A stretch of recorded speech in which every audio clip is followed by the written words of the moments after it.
Fala pessoal, sejam bem-vindos a mais um episódio do Souza Cast. Meu nome é Thalisson Souza e nós estamos já no 6º episódio e hoje eu trago um convidado super especial. Mas antes de apresentá-lo, vocês já sabem, mas é muito bom lembrar, para vocês se inscreverem no nosso canal, apertar o sininho e dar o like nesse vídeo para que esse conteúdo chegue ao máximo de pessoas possível. Também estamos no Spotify, onde todos os nossos episódios você pode ouvir fazendo uma caminhada ou até mesmo na sua academia. Gente, muito obrigado pelos feedbacks que eu tenho recebido, dos amigos, principalmente dos nossos convidados que têm gostado muito do resultado das nossas entrevistas. Esse podcast foi feito com muito carinho, especialmente para vocês. Agora, passado as formalidades legais, eu gostaria de apresentar um grande amigo, Dr. Roberto Nassif, especialista em direito do consumidor e um dos grandes advogados, inclusive meu advogado, referência nacional, e a gente vai bater um papo super bacana sobre a correlação do direito do consumidor com o direito bancário, porque a gente sabe que o direito bancário é um subnicho do direito do consumidor, mas que tem algumas peculiaridades. Então a gente vai bater um papo de casos que ele já trabalhou, que a gente já trabalhou, para que você tenha o máximo de informação e também trazer o máximo de conhecimento de uma forma leve, de uma forma educativa para cada um de vocês. Então, seja muito bem-vindo, meu grande amigo, Roberto Nassif, meu querido. Muito obrigado, Thalisson. Vocês viram, né? Imagina o peso de estar gravando com essa fera, imagina o peso de ser advogado desse cara que, para mim, é uma referência em direito bancário, é um cara que eu me espelho muito na advocacia. Então, estou muito feliz de estar aqui gravando e um pouco nervoso, né? Porque gravar com quem é referência nunca é fácil. Que isso, meu querido, eu te agradeço por você ter aceitado o nosso convite. Tenho certeza que você vai abrilhantar e trazer muito conteúdo bacana aí para os nossos telespectadores. Tamo junto? Tamo junto, vamos pra cima. Roberto, a gente sempre começa aqui os episódios, eu peço para os meus convidados se apresentarem, para o nosso público conhecer o seu trabalho e de que forma você se tornou referência nacional mesmo no direito do consumidor. A gente sabe que o direito do consumidor é um ramo do direito muito amplo, né? Uhum. Mas que é muito necessário e tem um caráter social muito grande, porque a gente sabe que os fornecedores, as empresas cometem realmente diversas abusividades, né? Então conta pra gente a sua história, o seu escritório, como que você atua. Não, perfeito. Tem 7 anos, né, que eu advogo e ninguém da minha família é advogado. Agora tem uma prima minha que acabou de se formar, fez o AB, tá esperando o resultado, que eu acho que sai hoje, inclusive. Mas então, assim, eu fui o advogado da minha família, meu pai é engenheiro, minha mãe é formada em letras, mas eu, na hora de fazer o vestibular, estava em dúvida ali se fazia educação física ou direito. Acabei optando pelo direito, que eu tinha o sonho de ser militar e era exigido, né, aqui em Minas, pelo menos, para o oficial da Polícia Militar, ainda é, que fosse formado em direito, tivesse a graduação. Então eu fiz essa opção. Formei, saí, já no começo eu pensava em fazer concurso, mas quando eu formei eu já tinha ideia que eu ia ser advogado, porque eu tinha passado pelo escritório modelo ali, e ali a veia da advocacia bateu forte, falei, não, vou advogar. Saí começando a advogar, e do começo, no começo eu queria ser advogado criminalista, né? Mas os clientes que foram aparecendo foi cível, consumidor, mas em 2018, 2019 a gente foi para essa área, e em 2020 teve uma questão que me marcou muito, que aí eu tive certeza que eu estava no caminho certo, que foi com a minha família. Meu pai faleceu em 2020, e meu pai e minha mãe tinham um seguro, e eles queriam negar a cobertura do seguro do meu pai, por uma negativa genérica lá, que infelizmente acontece muito. Então você imagina, minha mãe para receber ali, meu pai falecendo, a renda diminuiu bastante, e o banco negando. A gente ajuizou a ação para minha mãe, né, lá no escritório mesmo, ganhamos para ela, e eu vi a mudança que eu fiz na minha mãe. Falei, nossa, se eu fiz essa mudança na vida da minha mãe, eu quero continuar fazendo na vida dos outros. Então, a partir dali, eu caí de cabeça e falei assim, a gente vai atuar só com o consumidor, porque todo mundo é consumidor também, então a gente tem a oportunidade de fazer a mudança para mais gente, né. E a partir dali a gente foi, e aí veio a pandemia também, então aí a gente começou, então a gente já atuava em consumidor, mas em 2020 a gente começou a fazer publicações na rede social. Aí a gente teve um crescimento exponencial, também em razão da mentoria do SAF ali, que a gente está junto lá, a gente teve um crescimento exponencial e começou a virar referência nas relações de consumo.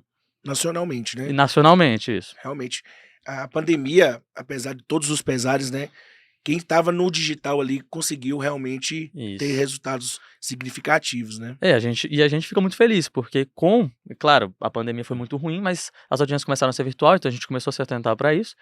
a gente teve a oportunidade de ajudar mais gente, né? Tanto que hoje a gente já tem o AB em São Paulo também, tem o AB, agora vai ter o AB no Rio, No estamos Rio. fazendo o AB em Rondônia também, porque são estados que a gente já tem mais de 5 processos. Mas hoje a gente está em 18 estados, né? Sim. Então dessa oportunidade. Antes a gente estava em Minas e Rondônia, porque eu morei lá, então acabava tendo um tanto de processo lá.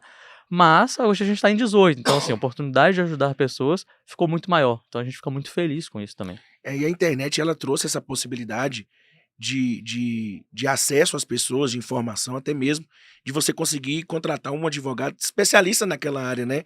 Muitas vezes as pessoas não tinham esse acesso. Isso. Eles contavam mesmo com aquele advogado ali da cidade, generalista, né? Então isso facilitou muito mesmo. Às vezes cidade do interior, né, tem 2, 3 advogados que fazem tudo. Isso. E às vezes o seu caso, você precisa de um advogado especialista. Não é, vou fazer uma ação bancária. Faz uma ação bancária. Calma aí, seu caso, deixa eu olhar o contrato, se é só fazer uma revisional, se não tem alguma coisa aqui que a gente dá para melhorar ainda mais a situação, ou uma Sim. negativa de seguro, igual eu falei. Vamos fazer aqui uma ação de negativa de seguro. Calma aí, mas como é que você vai fundamentar isso? O advogado especialista, ele tem algumas nuances, né? Sim. É igual um médico cirurgião, você não vai contratar Qualquer qualquer cirurgião. um, ou Sim. então um clínico geral. Você vai contratar o melhor cirurgião para você, né? Exatamente. E o direito do consumidor, por exemplo, a gente estava até conversando antes aqui nos bastidores. Nós temos um problema com o seguro. Existe ali um caminho. Uhum. Problema com a companhia aérea. Tem um caminho. O direito bancário, por exemplo, que é um subnicho. Uhum. Por exemplo, no direito do consumidor nós temos a inversão do ônus da prova. Isso. Quem não sabe o que é inversão do ônus da prova é o seguinte: a regra é aquilo que você alega no processo, você tem que provar. No direito do consumidor, como a relação entre o consumidor e o fornecedor é desigual, o consumidor ele é hipossuficiente perante o fornecedor, a empresa. No direito do consumidor, quem tem que provar é, por exemplo, a empresa fazer a prova invertida, né? Então, por exemplo, se eu alegar que a companhia aérea ela atrasou, a companhia aérea que tem que provar que não atrasou. Só que no direito bancário tem uma peculiaridade, por exemplo, se eu alegar que aquele contrato é abusivo, eu tenho que provar por meio de um cálculo pericial Isso. que aquele contrato é abusivo. Então, mesmo sendo um subnicho, cada área ela tem suas especificidades. Exatamente. Exato. Então, você vê que até mesmo dentro de uma grande área, Uhum. que é o consumidor, que realmente é uma área enorme, Gigante. né? Gigante, existem subespecialistas também. Então, o Roberto também faz algumas coisas bancárias, Uhum. mas o Roberto atua muito com seguro, não é isso mesmo? Isso, seguro, companhia aérea. Companhia aérea, Aham. essas coisas, né? É. E assim, qual a importância, né, do direito do consumidor no aspecto geral, até mesmo para reequilibrar essa relação consumerista? O que você pode falar para a gente nesse ponto? Tá, igual você falou, né, na verdade, o Código de Defesa do Consumidor, ele visa equilibrar as relações. Não tem como eu comparar como é que um consumidor vai estar no mesmo pé de igualdade com uma companhia aérea. Não tem como. Não forneceu voucher, né, de alimentação. O voo atrasou 10 horas, eles não me deram alimentação. Como é que eu provo isso? Até prova negativa, não tem como. Companhia que tem que me provar que forneceu. Tem que ter minha assinatura, alguma coisa nesse sentido. Na questão bancária, a mesma coisa. Eu não contratei com você, né? Nesse caso, aí se inverte o ônus da prova. Sim. Então, você tem que me provar que eu contratei. Cadê a minha assinatura no contrato? Então, tem essas especificidades. Mas o Código de Defesa do Consumidor, muita gente acha, ele protege o consumidor. Mas não é que ele protege simplesmente por proteger. Ele protege com fundamento. As relações são desiguais, então eu vou equilibrar. E ele também visa resguardar o empresário, a empresa. Porque a partir do momento que ele coloca um prazo para você consertar um produto, fazer alguma coisa, ele está te falando, olha, você tem 30 dias. Não é o que o consumidor quer também. Muita gente acha que é isso, o consumidor manda. Não. Se um produto estragou, tem 30 dias para você arrumar. O consumidor quer em 10? Em 10, o consumidor não tem direito de exigir esses 10, né? Tem situações particulares, um produto essencial, um celular, uma geladeira, que em tese não tem esses 30 dias, mas aí é uma situação particular. Via de regra, eu comprei um carro, 30 dias para arrumar o carro, se der problema. Então muita gente acha que o Código de Defesa do Consumidor só para proteger o consumidor. Não, ele tá para proteger o consumidor, porque o consumidor é hipossuficiente, ele é muito mais fraco, mas ele também ele visa resguardar as relações ali, ele visa colocar regras já pré-estabelecidas para depois não dar margem para qualquer um falar alguma coisa, né? Sim, exatamente. Igual a CLT para os Aham. trabalhadores, né? Isso. Para reequilibrar Reequilibrar a relação, mas essas não tem como. relações. E assim, no dia a dia lá no seu escritório, quais são os problemas que você mais enfrenta no dia a dia, né? Ou vamos até abrir mais. O que hoje o consumidor ele tem mais sofrido nessas questões consumeristas? A gente sabe muito avião, Uhum. companhia aérea, seguro, banco demais da Banco conta. demais. Mas que outras coisas pra gente poder mostrar, né, pro nosso público o que realmente vem acontecendo rotineiramente. Na verdade, acontece de tudo, né? Mas assim, acontece muita ligação insistente. Acho que todo mundo recebe umas 20 ligações 0303 todo dia. Então, assim, ligações insistentes. Aí, envolvendo a questão bancária, às vezes a pessoa tá devendo e o banco liga 90 vezes num dia. Isso é absurdo, não pode, né? Então, assim, cobrança insistente tem acontecido muito. Essas questões de seguro negativas, abusivas, né? Porque se eles negam com fundamento, ok. Mas a maioria das vezes nega sem fundamento, nega por negar, né? Uhum. Então isso é ridículo. Companhia aérea, igual você falou, bancário, além dessa falta de assinatura de eu não ter contratado, o que a gente vê muito é idoso com problema com banco, Muito, né? né? Muito. Assim, eles vendem uma coisa, na verdade eles falam uma coisa e estão vendendo outra. E infelizmente a pessoa idosa, às vezes ela tem uma dificuldade de compreensão do que está sendo passado ali, né? Inclusive, quando a gente atua para o idoso, a gente usa, né, o que a gente denomina, que a justiça chama, do hipervulnerável. Não é que ele é vulnerável, o consumidor ele é vulnerável, o idoso ele é hipervulnerável. Então não basta que você fale, você tem que explicar detalhadamente, ficar muito claro que aquele idoso entendeu o que ele está contratando. E normalmente eles não fazem isso. Não, de forma alguma. O idoso ali, vamos contar aqui a idade, Aham. muitas vezes são doentes, muitas vezes analfabetos. A Uhum. gente sabe que até para você fazer uma relação contratual tem que ter uma procuração pública. Exatamente. Eles não cumprem, Uhum. né?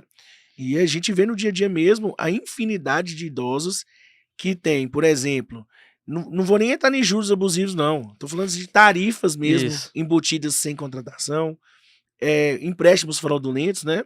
Cartão de crédito consignado que o cliente acha que foi um empréstimo, mas foi um Com cartão, um cartão e vai pagar o resto da vida. fica lá pagando o resto da vida. E outras coisas que a gente pode falar aqui, por exemplo, título de capitalização, qual que é a possibilidade de um idoso contratar um título de capitalização? Vai ser sorteado. Vai ser sorteado, né? Não, e eu não sei se você já atendeu o cliente assim, isso já chegou pra mim, aconteceu com minha tia, inclusive. Eles ligam, mas é o funcionário do banco mesmo que liga, não é fraude nem nada disso não. Liga falando que é do INSS, que você tem um valor pra receber, aí a pessoa faz a selfie achando que realmente é do INSS, só que na verdade na hora que ela faz isso, ela tá assinando o contrato. E aí pra você reverter isso é muito complicado, Muito porque difícil. a foto meio que é a assinatura no contrato. Sim. Só que eles enganam o consumidor desse jeito, inclusive. Cara, diversas vezes, assim, as defesas dos bancos, né? Aham. E ali o cliente, tipo assim, eu nunca tirei essa foto. E aí, quando a gente vai fazer uma análise mais aprofundada, descobre que realmente foi um golpe, né? Então assim, mas aí a gente claramente sabe que o preposto foi instruído a isso, né? A Sim. falar que tem o dinheiro do INSS e o dinheiro vai cair lá, a pessoa fala, nossa, o INSS realmente estava me devendo, me pagou. Daqui 5 anos ela vê que continua descontando um dinheiro ali, e quando ela vai procurar saber, era isso que enganaram ela. Infelizmente, o idoso sofre demais no país. Demais, demais, demais. No início da resposta, você estava falando sobre a questão das cobranças Uhum, insistentes, muitas vezes até mais agressivas, né? isso. Como que o consumidor ele pode fazer prova para uma ação judicial? Tá, a gente já inclusive teve caso disso, e a gente tinha ganhado em primeira instância e agora a gente teve a confirmação em segunda. Então, o que a gente fala aqui, não tô falando que vai lá porque o Código de Defesa do Consumidor falou. A gente já fez na prática e teve sentença favorável. O que a gente sempre recomenda primeiro é o consumidor abrir um protocolo no banco. Vamos dar o benefício deles arrumarem isso, né? Consumidor.gov, Consumidor.gov, 0800 isso, mesmo? 0800, anota o número do protocolo. Então, você liga no banco e fala, olha, estão me ligando muito, eu sei que eu tô devendo, porque normalmente o consumidor tá devendo, e aí tem que reconhecer isso. Fala, eu sei que eu estou devendo, vocês podem me ligar, mas não pode me ligar 90 vezes, né? Essa cliente que a gente saiu a confirmação agora em segunda instância era uma diarista. Você imagina, ela estava recebendo 50 ligações no dia. Então ela começou a ter problema, às vezes, com as pessoas que contratavam ela, porque toda hora o celular tocando, incomoda. Só que ela também não pode deixar de atender o telefone. Ela é diarista. Então todo dia tem alguém querendo contratar. E aí, várias vezes ela atendia, E era banco, cobrança. mais de 50 vezes. Então faz a reclamação, dá o benefício deles arrumarem. Se não arrumarem, aí você parte para via judicial. E aí, quando eles estão te ligando muitas vezes, você tira o print. Diariamente você tira o print, ó. Me ligaram aqui, ó, 20 vezes, 50 vezes. Tira todo dia durante assim, a gente pede uns 15 a 10 dias. É chato, é trabalhoso, né? Você ficar tirando print. Pô, todo dia eu vou tirar print do meu celular. Infelizmente, é melhor você fazer isso do que não chegar na ação, apesar da inversão do ônus da prova. Se o banco negar que não ligou, a prova vai ser sua nesse caso. Você que tem que provar que ele ligou. Ele vai falar que não ligou, não ligou. Então você prova que eles ligaram insistentemente, igual a gente fala assim, mais de 10 vezes num dia, provou ali, E aí tem uma coisa que os bancos fazem também, eles falam que não ligou, que esse número não é deles. O que, que a gente faz? A gente pede ofícios para as companhias telefônicas. E volta e confirma que é deles. Aí, normalmente, nesse caso, eles ainda tomam litigância de má-fé por essa alegação mentirosa. Mentirosa. É, Então tem jeito. tem jeito, tem jeito. Aí a dívida que você estava devendo às vezes R$ 1.000, você vai ganhar ali 5, 10 mil, vai pagar a dívida e ainda vai ficar com dinheiro. Mas é justo esse pagamento, porque Claro. é inimaginável que alguém receba 50 ligações cobrando, e o Código de Defesa do Consumidor regula isso. Fala que você não pode cobrar de forma vexatória, você não pode atrapalhar a pessoa no trabalho dela, no lazer dela. Eu não tô falando de, eu tô no meu trabalho, recebi 2 ligações. Tranquilo, tô devendo, vou receber ligação mesmo. Agora, 20 ligações, 50 ligações, e as ligações começam 6, 7 horas da manhã e vão até 8, 10 da noite. É absurdo. Absurdo, né? Tira a pessoa da normalidade Tira da dela ali. normalidade. A intenção é essa mesmo, É. botar a pessoa em É constrangimento. uma estratégia, né? Isso. É uma estratégia. A gente tá falando aqui de companhia aérea, banco, empresas gigantes, Uhum. né? Nós da Souza, a gente advoga muito para empresários do varejo, pequenas empresas, médias empresas, né? Principalmente em questões de dívidas, mas eles sempre trazem algumas outras questões que a gente passa para alguns parceiros, até mesmo você, né? Uhum. A gente foca mesmo em questões bancárias específicas. Só que a gente analisando assim, olhando do lado das empresas, né? De que forma que essas empresas, a pequena empresa, a média empresa, ela pode se precaver e assim conseguir prestar cada vez mais um melhor serviço ou entregar um melhor produto para o cliente. Como que funciona essa advocacia preventiva do direito do consumidor? Perfeito. É igual eu falei, o Código de Defesa do Consumidor ele protege o consumidor, sim, mas ele também visa resguardar o empresário, a empresa. O que a gente sempre fala? Primeiro, é necessário fazer uma consultoria jurídica, né? É assim, vou fazer aqui, vou ler. Contrata um advogado, que você vai pagar muito menos agora para o advogado do que se tiver vários processos. Então, vai variar de caso a caso, de empresa para empresa, né? Por exemplo, a gente tem cliente que é dono de oficina. O que a gente faz? Recebeu o carro, muita oficina não faz isso, está correndo um risco gigante. Faz um relatório de recebimento do veículo. Por quê? Você vai colocar, tem amassado, tem arranhado, tá com problema, não tá com problema, painel tá acendendo, não tá acendendo. Por quê? Quando você devolver o carro pro consumidor, se você não fez esse relatório e ele falar que, e esse amassado aqui foi aí dentro da oficina e você não tem prova que não foi, 99% do juiz vai mandar você pagar o conserto do veículo. Então, infelizmente é minoria, mas a gente sabe que tem consumidores que agem de má fé. Não é só assim, não é que é consumidor que age de má fé, né? São pessoas que agem de má fé. O mundo tá cheio de gente assim. Sim. Então, a gente olha caso a caso, mas são isso. A gente alinha isso, o que está no Código de Defesa do Consumidor, com a sua prática. Então, para quem é dono de oficina, faz essa questão de recebimento. Via de regra, o empresário é bom que ele sempre documente tudo. Tudo que vai fazer com o consumidor, não faz de boca. Registra a situação, ainda que seja por WhatsApp. Então você está contratando isso vai ser assim, assim, assim, assim. E aí, igual eu falei, demanda uma análise de caso a caso. Então, assim, no geral, o que a gente fala é sempre tentar se resguardar, documentar tudo e seguir o Código de Defesa do Consumidor, porque o Código de Defesa do Consumidor te protege também, empresário. Não protege só o consumidor. Apesar de parecer, ele te resguarda de situações. Como eu disse, ele inibe que o consumidor queira fazer exigências também. Então, se você é dono de uma... como é que fala? Que faz manutenção, gente? Assistência técnica. Se você é dono de uma assistência técnica, às vezes o consumidor está desesperado, ele quer que você conserte aquele produto. O micro-ondas dele em 30 dias, em 5 dias. Não, em tese você tem 30 dias para consertar o micro-ondas. Porque apesar do micro-ondas ser muito útil, ele não é produto essencial. Não é igual uma geladeira. Eu vivo sem micro-ondas, né? Eu esquento no fogão. Então, se eu receber um fogão, eu tenho 30 dias. Então, faz um termo dando ciência que vai ser 30 dias. Vai fazer um orçamento, coloca o prazo do orçamento. São essas recomendações detalhadas que a gente vai passando pro empresário que é nosso cliente, né? Sim. Mas é importante ver caso a caso, né? Igual eu falei assim, cada empresa vai ter alguma especificidade na área dela, né? Sim, claro. Então, se você é uma... Se é um serviço, é um produto... Isso, exatamente. Perfeitamente. Cara, a gente vê muito de empresários, eu até mesmo já atuei em prol do consumidor, de às vezes uma inscrição indevida, às vezes eu não sei como é que funciona o sistema interno ali do Serasa, o SPC, mas às vezes a pessoa paga e não tira em 5 dias, né? Tem isso também. São essas pequenas coisas mesmo que a gente... Isso é importante. É muito importante. Essa advocacia preventiva, você faz ela também? A gente faz. Para essas pequenas, médias empresas, Isso, né? Nossos clientes, nem média tem nós. Os que a gente tem é tudo pequena empresa mesmo. Sim. Bem pequenininha, assim. Uhum. E é importante que ele tenha isso, porque o custo de um processo judicial pode falir a empresa. Muita gente, tipo assim, a empresa vai pagar 10 mil de dano moral. Pô, pra TAM isso aí não faz diferença nenhuma. Pro Itaú, então, lucro de bilhão, Troco de bilhão não é vai fazer troco de diferença. bala, né? Agora você imagina, eu falo de oficina porque é um cliente muito forte que a gente tem lá no escritório. Você imagina, um dano moral de 10 mil reais, quebra ele. É ele e o pai dele na oficina. O cara não é milionário, só que normalmente a pessoa tem isso, empresário é milionário. Não, tem Sim, muita gente que tá ali na na labuta. luta, né? E aí você falou um ponto importante, esse negócio de negativação é um problema, né?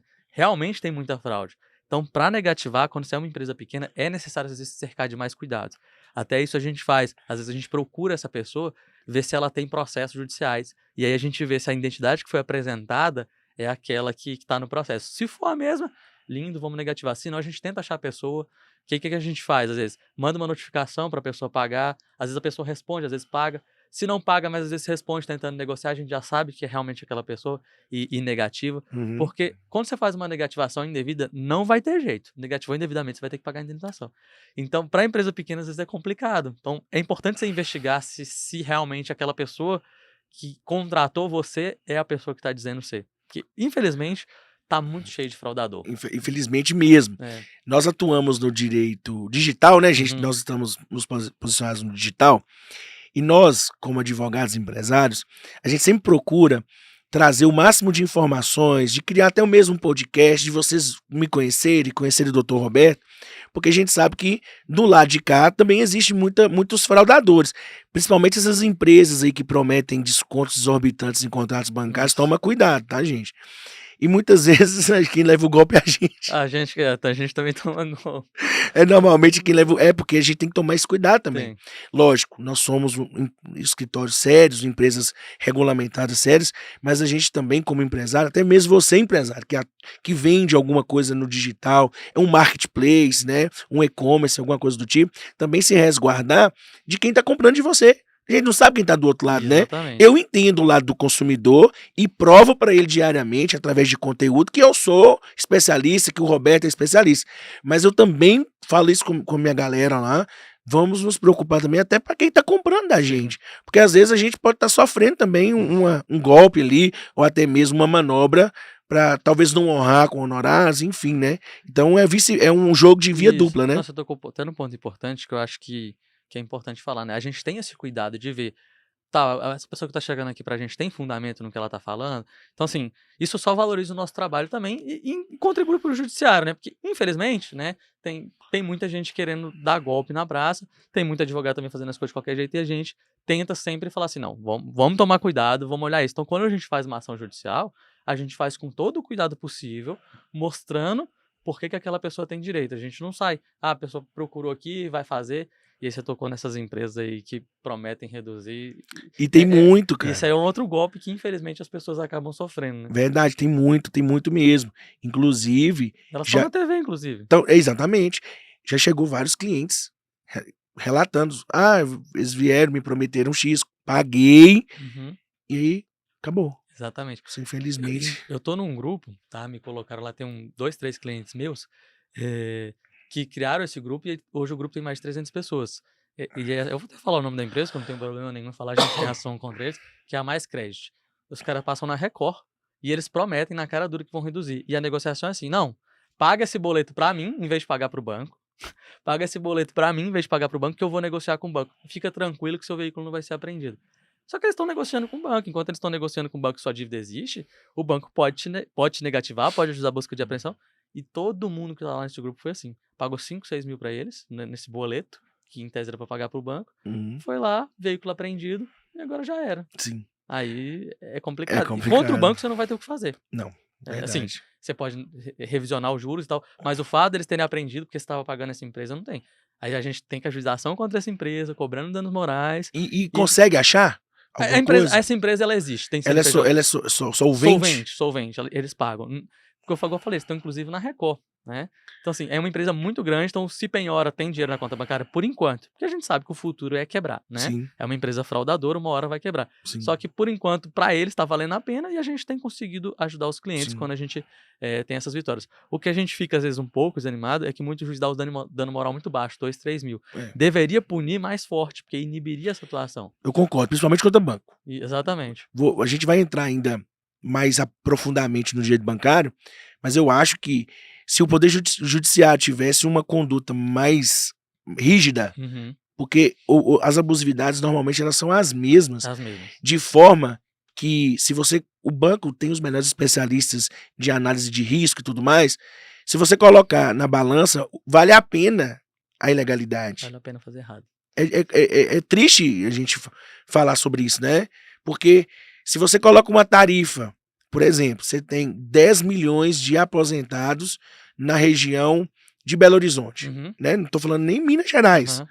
Se eu coloco uma tarifa de R$1 em cada um, cara, são 10 milhões de reais a mais no faturamento do banco. Desses 10 milhões de aposentados, quantos que vão procurar um advogado para poder reivindicar o direito? Porque é R$1, tá?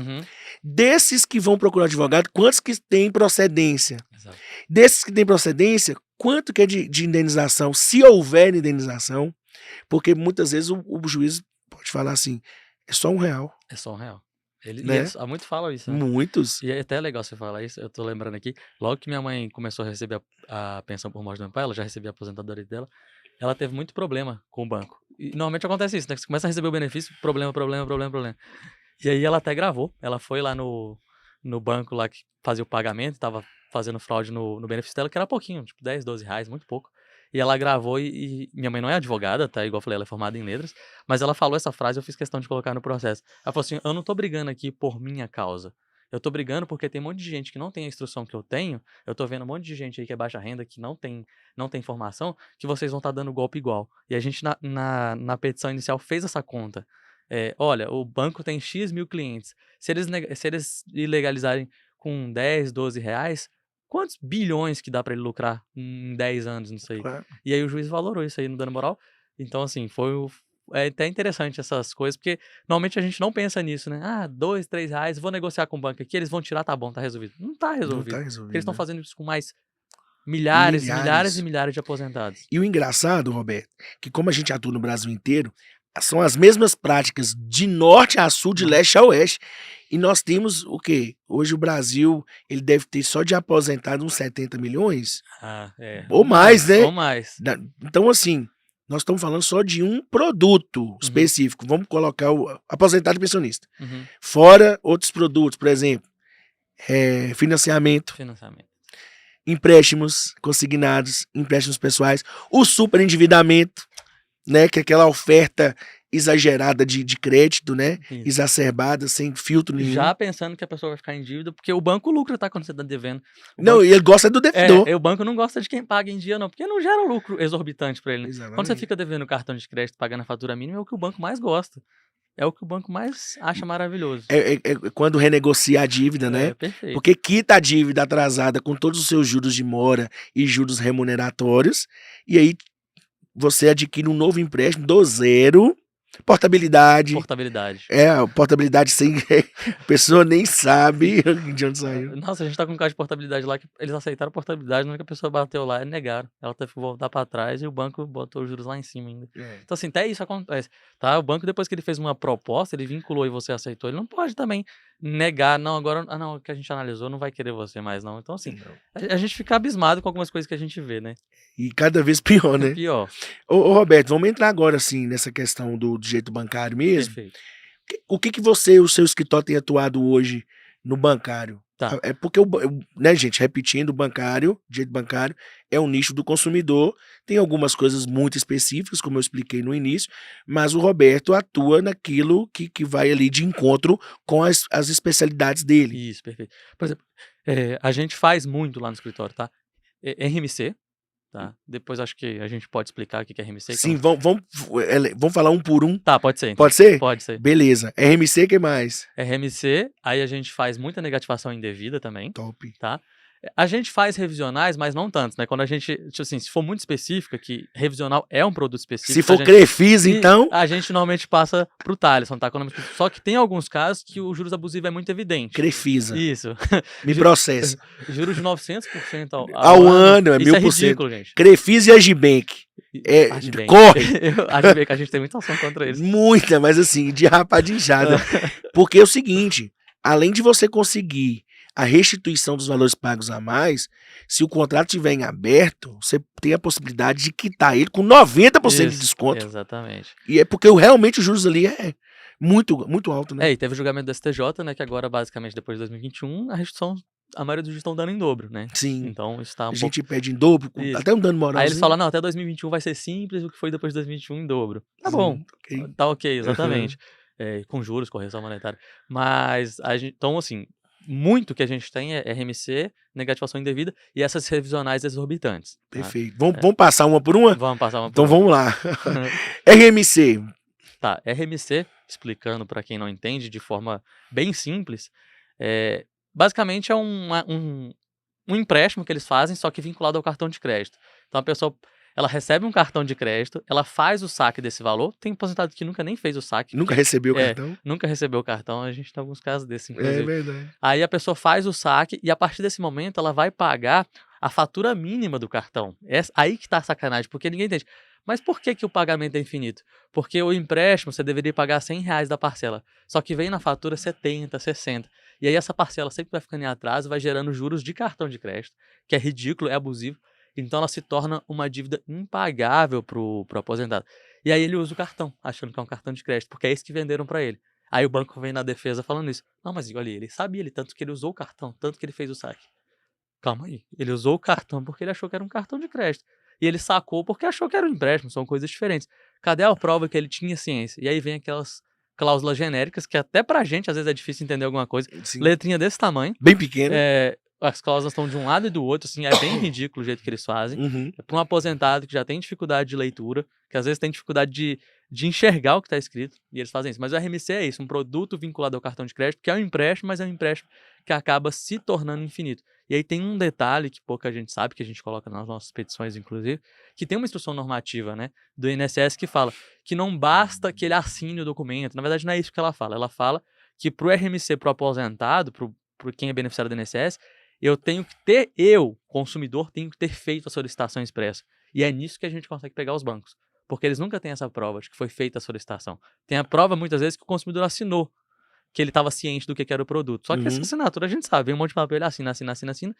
Só que a gente consegue, muitas vezes, a vitória porque a gente vem nessa instrução normativa do INSS, falando, olha, a instrução normativa fala que tem que ter prova da solicitação. E nunca tem. O consumidor não sabe o que é RMC, ele não vai chegar no banco e falar assim, eu quero um produto de RMC. Você tem um RMC aí pra mim? Não é, que a RMC é a coisa mais ridícula que tem. Ridículo. Por que eu não vou fazer um empréstimo? É porque é o seguinte, a grande diferença dos contratos para um empréstimo consignado é o cartão. Isso. E muitas vezes o cliente nunca nem recebeu o cartão. Isso. E acontece, eu acho que é o que mais acontece mesmo. Servidor público também tem muito, né? E servidor público ele sofre mais, porque normalmente ele ganha mais, e o cartão ele gira em torno de 5%, né? Isso.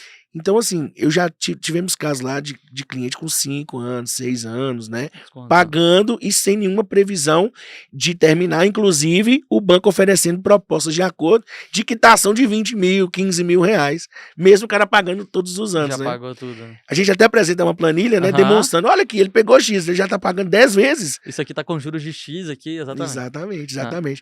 Então, assim, tem alguns casos, inclusive, do cliente que recebe o cartão e usa. Tem casos que o cliente recebe o cartão e nunca usou. E tem casos de cliente que nunca recebeu o cartão. E ainda tem a fraude daquele que o cliente nunca contratou e o banco junta um contrato assinado por uma outra pessoa. Isso acontece também. Acontece demais e é o que a gente...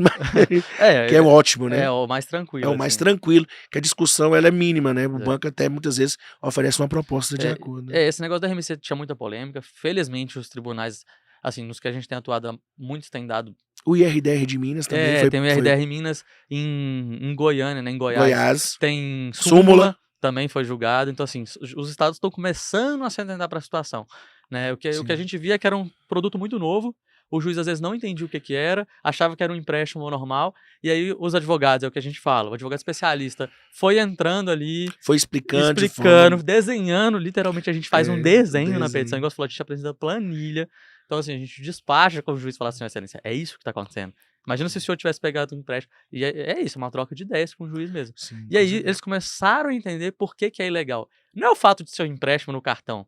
É o fato de como é vendido, como que é feito o desconto, como que o consumidor foi informado. São essas coisas. Né? Que é o Código de Defesa do Consumidor protege. A falta do dever de informação gera a nulidade disso aí que foi contratado, ou dessas parcelas que foram cobradas. E o quão abusivo o contrato é, Não, né? muito É abusivo. muito abusivo você perceber ali que o cliente ele tem tantos anos pagando, vem tantos anos pagando aquele empréstimo.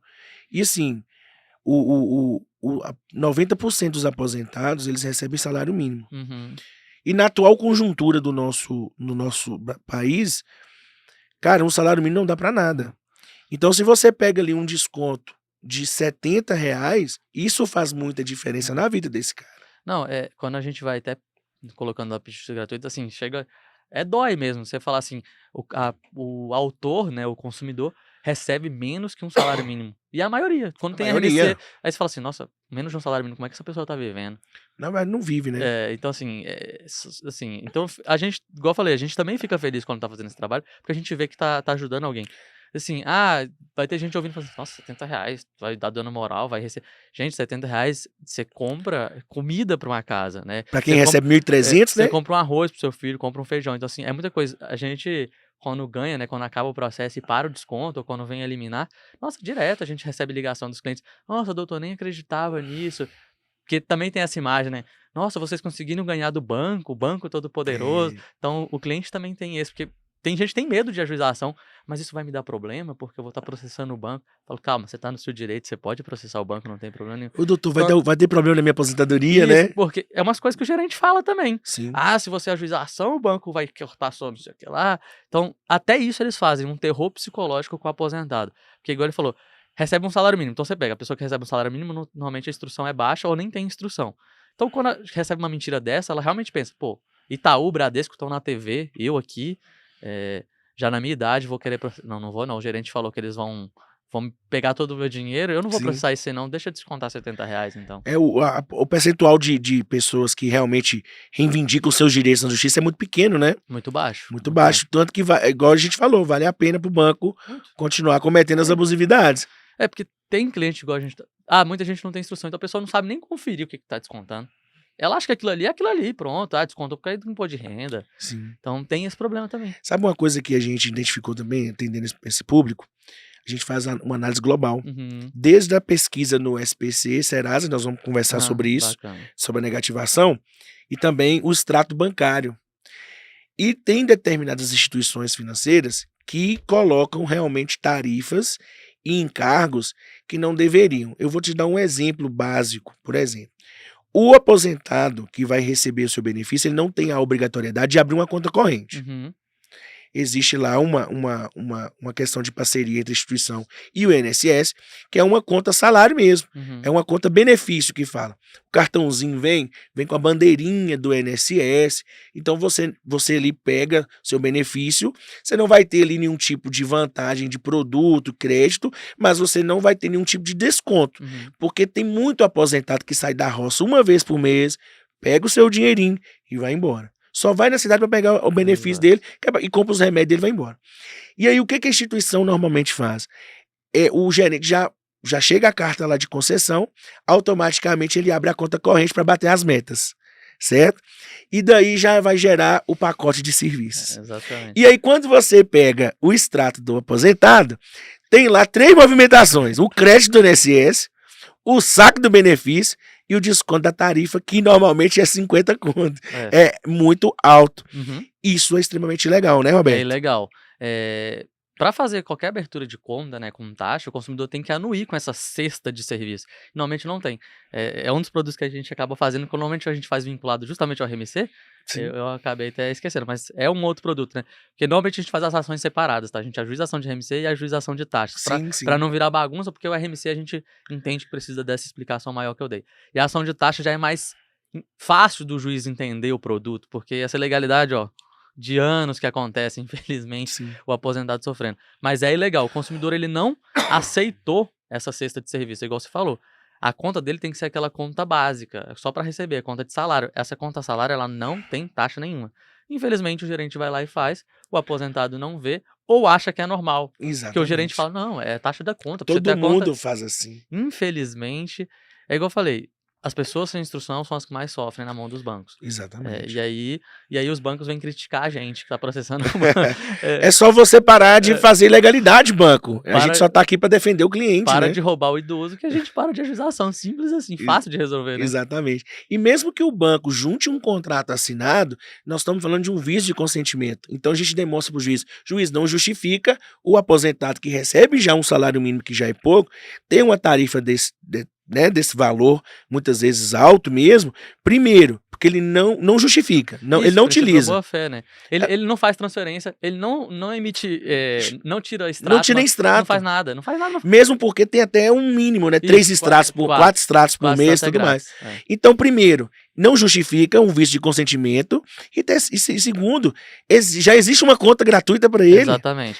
A gente bate bem na questão da má fé e da boa fé, né? Sim. Falta total má fé do banco. Tipo, claro. É um consumidor. Aí ele assinou. Meu amigo, ele assinou porque vocês deram papel para ele assinar. Ele achou que era para abrir a conta. Sim. Sim, igual, volto a repetir. A gente tá falando de consumidores hipervulneráveis, né? Então tem que ter uma atenção maior. Exatamente. E aí é isso. A gente vai pela circunstância. A pessoa faz transferência, não faz transferência. A pessoa fica tirando extrato todo dia, não tira extrato. Não faz nada. Ela faz o quê? Saca o dinheiro e pronto, acabou. E acabou. O Vitor e o Alan Benones, acho que é no episódio 2, depois vocês conferem lá, eles falam muito sobre a questão das metas, né? Que os funcionários também são muito coagidos pelos bancos. Eu brinco muito aqui no podcast e também no Instagram, o gerente do banco não é seu amigo. Mas coitado do gerente do banco. Se ele não fizer, quem chora é ele, né? Ele vai ser mandado embora. Ele vai ser mandado embora. Assim, é o que a gente fala, ele é instruído a isso, né? É igual aquela Bater as metas, né? Bater a meta. Aquela questão de ligar e passar a informação que é o benefício da INSS. Sim. Tudo isso, claro, ele tá fazendo errado. Assim, Claro. Ninguém vai passar a mão na cabeça, mas ele realmente não é seu amigo. Mas ele faz instruído pelo banco. Tanto que a ação é contra o banco, não é contra o gerente, obviamente. O gerente tá ali fazendo a mando de alguém. Sim, tem casos também no escritório de clientes que nos reportam que após o banco tomar ciência, o gerente ligar para coagir, né? Para ameaçar. Vem aqui, vem, quer conversar com você. Vamos negociar. E aí esse negociar é só te prejudicar um pouquinho menos, mas continuar te prejudicando.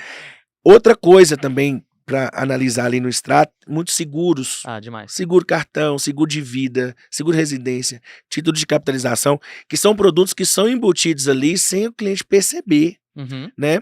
Então, assim, gente, de 10 em 10 reais, quando você vai ver, tá deixando 150 reais ali no banco, que ali compromete a sobrevivência desse aposentado, né, Roberto? Não, com certeza. Assim, igual você falou, a pessoa ganha um salário mínimo, aí o RMC já vai lá 70, mais 50. Pô, 200, 150 reais numa pessoa que recebe um salário mínimo, ela vai fazer o quê? Exatamente. E tem desconto, às vezes, tem gente que recebe 700, 600 reais por mês. E não é anormal. É o normal, é chegar lá e cliente recebendo mixaria. Por isso que a gente vê muito aposentado, né, muito cliente nosso, na verdade, ele é sustentado pela família. Porque com 500, 600 reais, aquele dinheiro só pinga ali pra fazer enfeite, porque 600 reais acaba em 3 dias, gente. Em 3 dias, não dá pra fazer nada. No supermercado acabou. Verdade, assim, fora que além desses negócios, às vezes a pessoa tem outras dívidas por fora, né? Que não estão no consignado do aposentado. Então, assim, é uma bola de neve gigante. E aí traz aquela questão do sobreendividamento e uma condição de vida mais precária, né? Então você vê muito aposentado que ainda continua trabalhando na roça, que planta para poder complementar ali a alimentação do dia a dia, né? E isso é muito triste. E o quão, igual o Roberto, que é um advogado de excelência, o quão o Roberto, também a Souza, fazemos até um trabalho social com isso. Lógico, a gente trabalha, a gente recebe para isso, é a nossa profissão, mas a gente realmente impacta a vida desses clientes que mais sofrem, né? Que são esses clientes que realmente é onde a corda estica. É onde a corda estica. É onde a corda estica. Realmente. A pessoa baixa a renda e o empresário também, né? Os bancos também. Eu acho que são os dois extremos ali. Os dois extremos. A pessoa baixa a renda e o empresário. O empresário que vai embutindo naquele giro rotativo. Exatamente. Principalmente depois da pandemia. Foi onde, da mesma forma que você, o escritório, começou a atender diversos casos. Por quê? Muitos empresários ficaram 2 anos, a pandemia esticou muito, durou mais do que se esperava. Tem empresários que realmente utilizam do crédito bancário para fazer o seu capital de giro, fluxo de caixa, e o banco, de forma alguma, facilitou a vida para esse pessoal. Então, assim, muitos empresários quebraram, os que não quebraram procuraram, né, o nosso escritório, né, tentar fazer uma negociação de conseguir realmente descontos que fossem justos para quitar essas dívidas. E também servidor público. Servidor público Na, também tem é, muito na- desconto. muito superendividamento, né? Na verdade, assim, é o que a gente fala. Como as pessoas. A maioria da população brasileira olha pouco o extrato, né? Pô, Extrato bancário, extrato de benefício, extrato contra-cheque. Ah, tá pingando, tá beleza. E aí o banco vai se aproveitando disso. É o que a gente sim, falou.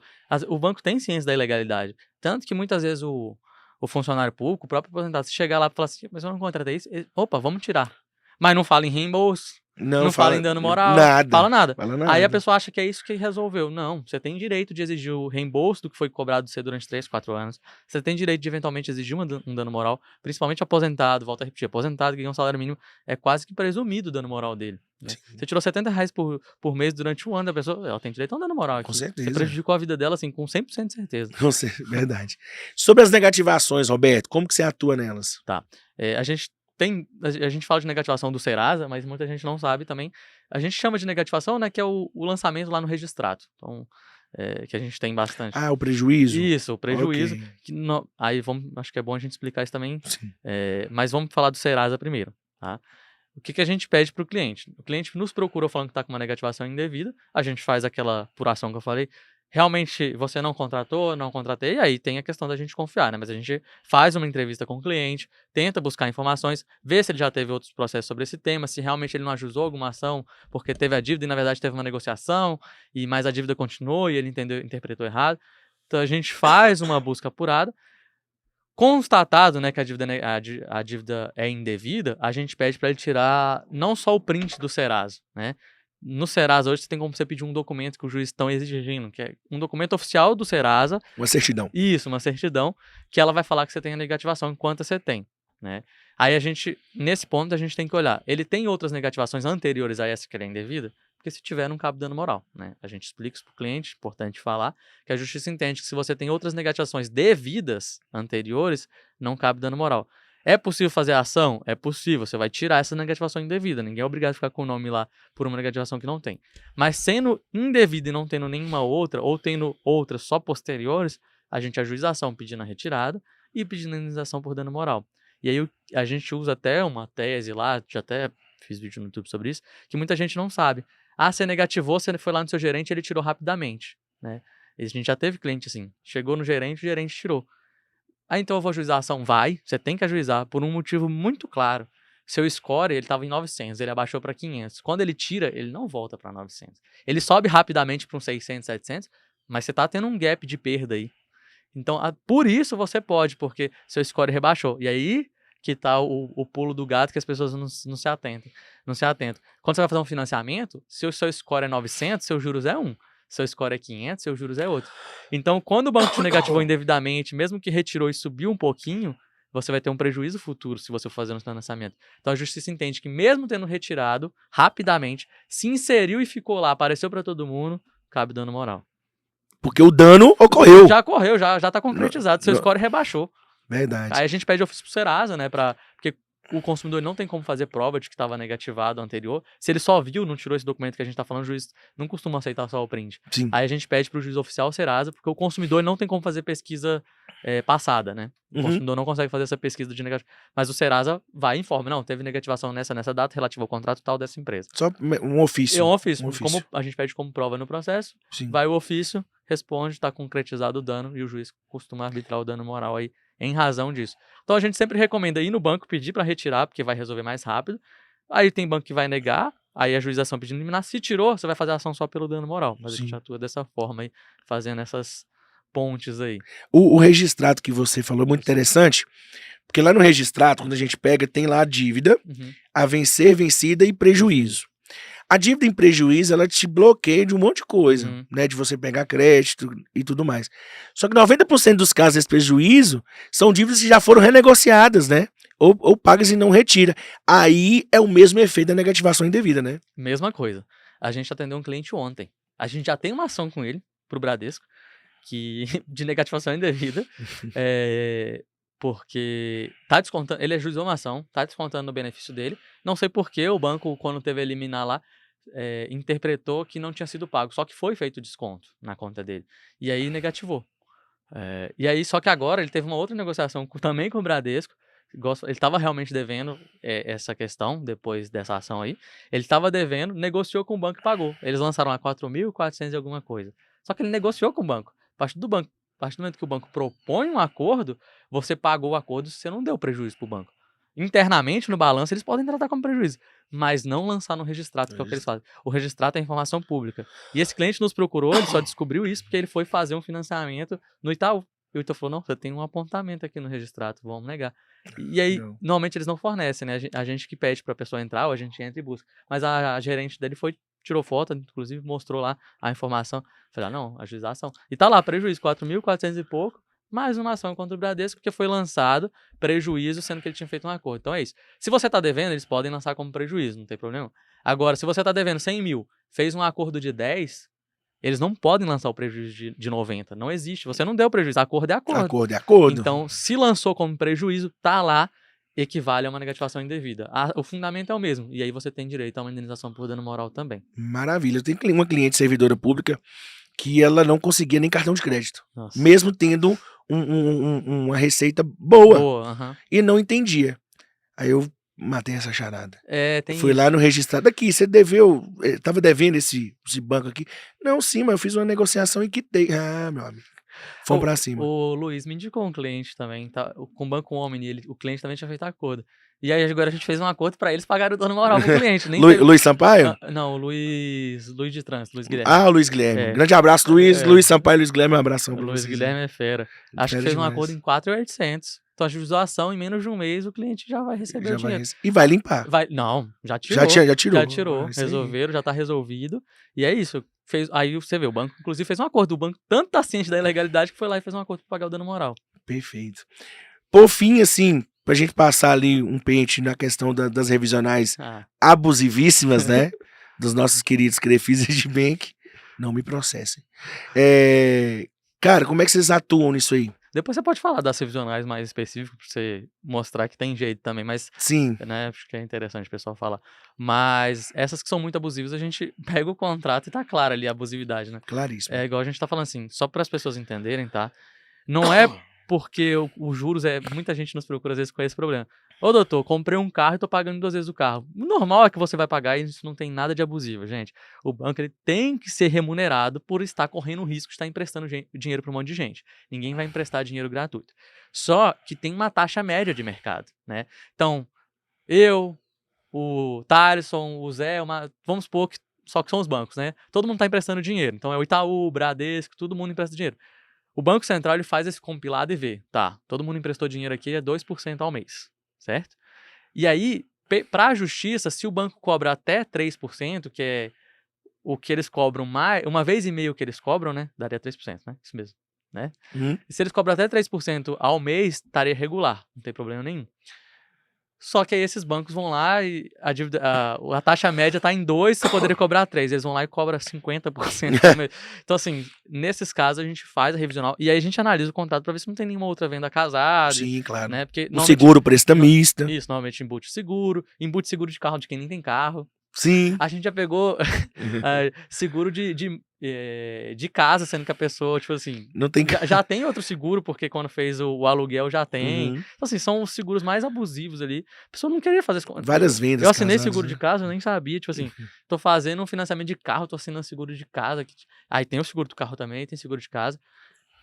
Só para deixar claro, né? Porque quando você está fazendo financiamento imobiliário, é obrigado a ter seguro. Ele só não pode obrigar que seja com o seguro deles. Sim. Mas às vezes até a condição não é tão ruim para esses financiamentos imobiliários quando você faz o seguro com eles. Para esse ponto, ok. Mas seguro de carro você não é obrigado a contratar seguro nenhum. Né? E eles exigem. E tudo bem, eventualmente, eles exigirem que você faça um seguro. Só que eles vão lá e embute sem nem te falar. Então a gente vê essa questão de venda casada e tudo mais.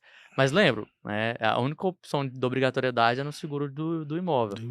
Então, assim, tem essas complicadoras. Mas é isso, quando a gente olha lá, 1000% ao ano, 963,7. Esses empréstimos feitos em 12 vezes, você pode desconfiar. É, São sempre em 12, né? É. Prazos bem Bem pequenos, bem então, curtinhos. os juros são muito abusivos. A gente bate na cara e vê se tem mais alguma venda casada e ajuiza a ação revisional, que é muito evidente, né? Sim, E aí claro. o juiz vai reduzir ali. Muitos juízes reduz para 12%, né? Que é, já que você fez irregular, eu vou reduzir para 12% ao ano, porque é o que está na lei, que é os juros legais, Legais. né? E muito importante para a gente finalizar é que você pode revisionar esses contratos no prazo de 10 anos a partir da assinatura do contrato, Excelente. né?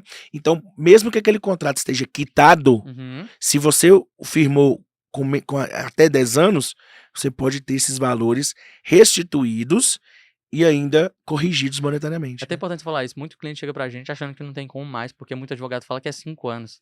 Tá aí o problema do advogado que não é especialista também, né? Porque normalmente as relações de consumo, essas questões, é 5 anos mesmo. Só que o bancário não. É 10 anos. 10 anos para revisionar o Para contrato. revisionar um contrato bancário são 10 Então é anos. muito tempo. Então normalmente tem jeito. Sim, e assim, chega muitas vezes clientes que tem vários contratos. Ah, eu tô pagando 2, mas eu tenho uns 10 aí quitados. Vamos lá, vamos ver pegar, vamos olhar tudo. Nossa, e quando os caras fazem acordo que é um contrato, aí a pessoa reclama, eles fazem outro e só vai prorrogando o contrato. Na verdade, é prorrogação de contrato. Prorrogação. Só enganando o aposentado. Cara, muito obrigado. Vamos finalizando aqui o nosso episódio. E eu sempre peço para os nossos convidados mandarem uma mensagem para os nossos telespectadores. No seu caso, no direito do consumidor, para que eles nunca deixem de procurar os seus direitos, né? De procurar informação. Então, deixa um recado final para todos eles aí, para a gente poder finalizar com chave de ouro. Então, primeiro, agradecer por estar aqui, agradecer também você que ouviu até o final. E assim, o recado que eu deixo é, infelizmente, as empresas vão continuar maltratando o consumidor, mas sempre fique de olho, acompanhe as notícias que estão saindo, acompanhe o nosso Instagram para você ver se você tem algum direito e, ocorrendo alguma coisa errada, busque seus direitos. Nunca deixe para lá, porque eu costumo falar isso. Você é o maior ativo das empresas, né? Se todos os consumidores reclamassem dos problemas que acontecem, as empresas mudariam a atitude dela, tá? Então saiba isso. Nunca deixe para lá, porque quando você deixa para lá, você legitima a atitude deles. Então não faça isso. Reclame, porque aí isso não vai mais acontecer. Se todo mundo reclamar, isso para de acontecer. Busque sempre seus direitos e conta com a gente, que a gente está aqui para ajudar você sempre. Pô, maravilha. Coloca o Instagram do Roberto para mim, por favor, para você segui-lo. Você vai estar aí tendo vários conteúdos de qualidade relacionados ao direito do consumidor. Hoje saiu um vídeo, inclusive, de bancário. Viu? De bancário, isso aí, confere lá que grande amigo, competentíssimo, grande profissional. E para vocês verem, não existe, nós trabalhamos, né, no mesmo ramo praticamente, e não somos concorrentes, pelo contrário, somos parceiros. E ele é meu advogado. Rola a indicação dele para mim, de mim pra ele. Exatamente. A gente atua no mesmo ramo, mas cada um tem uma especificidade, às vezes em alguma relação.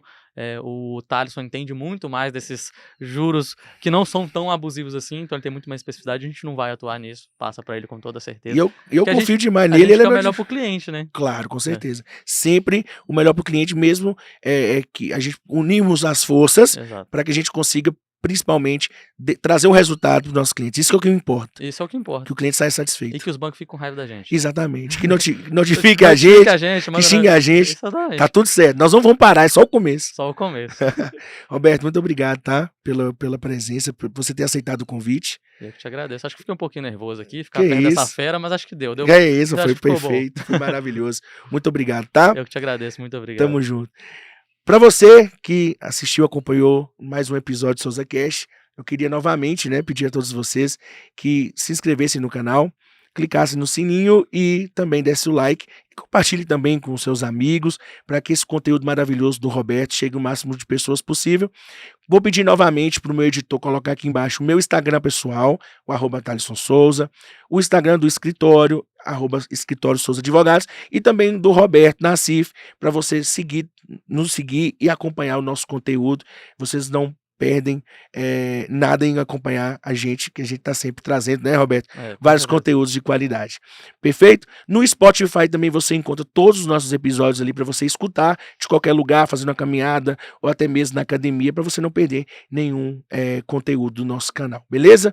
Então, pessoal, muito obrigado mais uma vez pela audiência. Muito obrigado a todos os amigos. Mandar um beijo especial pro pessoal da Fraternidade. Alô, Saf, um grande abraço para você, todo mundo aí da Fraternidade. Tem muita gente boa que ainda vai sentar aqui para bater um papo conosco. Tamo junto. É só o começo e até a próxima. Vamos pra cima. Tchau, tchau.